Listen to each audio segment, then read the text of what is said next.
Hello there. Just wanted a quick chat with you about my upcoming release, Stone Cold Blood. It's the second in the Children of Inauron quadrilogy, and it follows The Great Leap, which came out last year.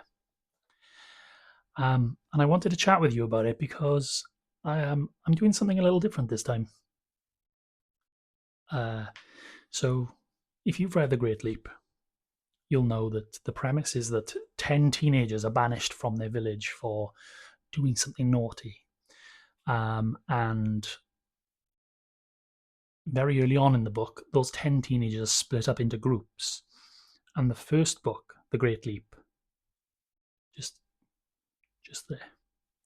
The first book, The Great Leap, follows Fleta and her three companions. And the story is mainly focused on her story, her evolving story.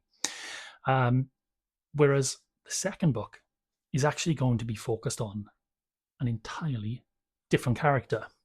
And this story is going to be running in parallel, so it'll be happening at the same time as the first book. And there are some interesting little callbacks. There is some interesting little crossovers that you may not have noticed happening in the first book, but you will notice them now when you read the other side of the thing happening.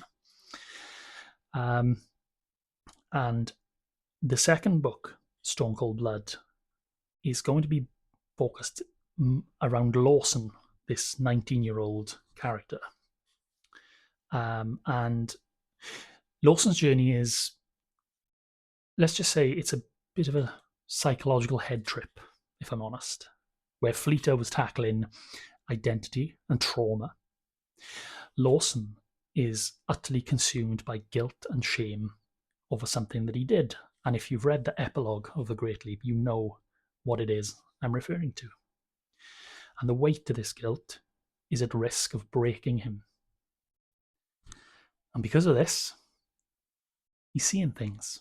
A chilling presence that seems to have far too many teeth and a unnatural serpentine neck following them through the mist. And the thing is, his companions don't see it, only Lawson does. So is the Wildlands genuinely messing with his head and pushing him towards the mental illness, that same one that haunted his mother?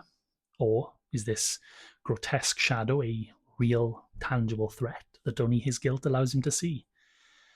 It's a pretty intense dive into mental health, guilt, and what happens when your own mind becomes the deadliest part of a truly deadly forest. It's a proper fight for sanity. I'm super excited for you to meet him and his lot. It's a bit of a dark one. So that's Stone Cold Blood. It's a parallel story, a new protagonist, a whole new kind of terror. Let me know what you think in the comments. Ta-ra for now.